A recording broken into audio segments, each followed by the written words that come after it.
Hospital audits, critical financial aspects. Making our way through special audits, we have a new topic at hand today, and it's the audit of hospitals. We will talk about the critical financial aspects of a hospital. We will talk about the critical financial aspects of a hospital and the things an auditor should carefully consider while performing his audit. Hospitals are the most crucial components of a modern day society. They have doctors and staff who take care of sick and injured people, pharmacies who sell medicines to those in need.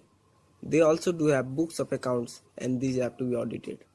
In today's article, we shall talk about the critical financial aspects of a hospital that an auditor should consider while performing. So, without any further ado, let's discuss what these aspects are and how an auditor should deal with these.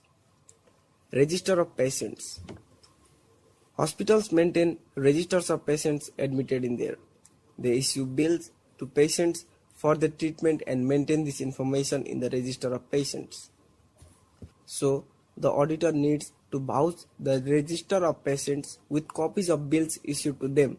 For this purpose, he can verify bills for a selected period with the patient's attendance record to see that the bills have been correctly prepared. Also, he needs to see that bills have been issued to all patients from whom an amount was recoverable according to the rules of the hospital.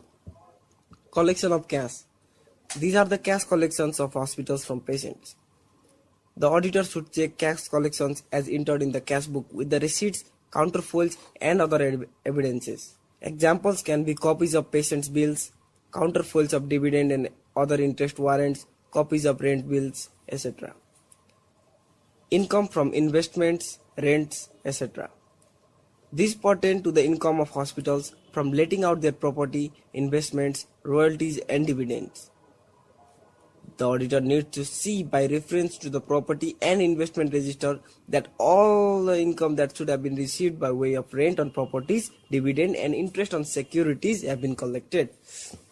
Legacies and donations. He needs to ascertain that legacies and donations received for a specific purpose have been applied in the manner agreed upon.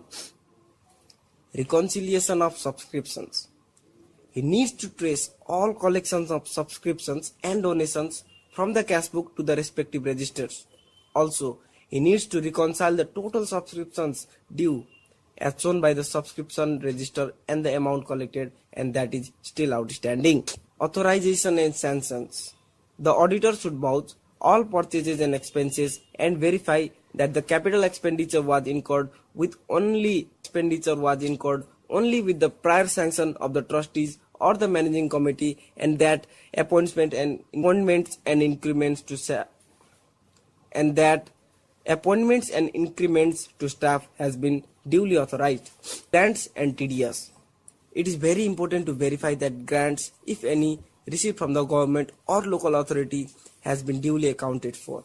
Also, he needs to check that refund in respect of taxes deducted as source has been claimed. Budgets.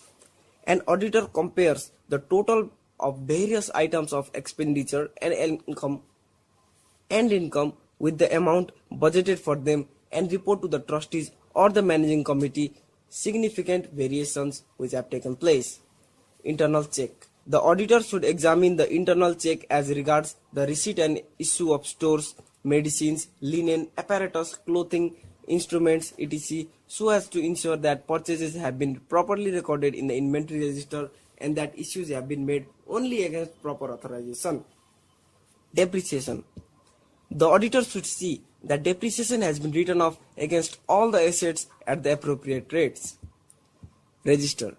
He should carefully inspect the bonds, share scripts, title deeds, and properties. Compare their particulars with those entered in the property and investment registers. Inventories. The auditor can obtain inventories, especially of stocks and stores, as at the end of the year and check a percentage of the items physically. Also, compare their total values with the respective ledger balances. Management representation and certificate. The auditor needs to get a proper management representation and certificate with respect to various aspects covered during the course of his audit. So, That covers our topic on hospital audits. If you have any concerns or doubt, please feel free to raise a query. Thank you very much.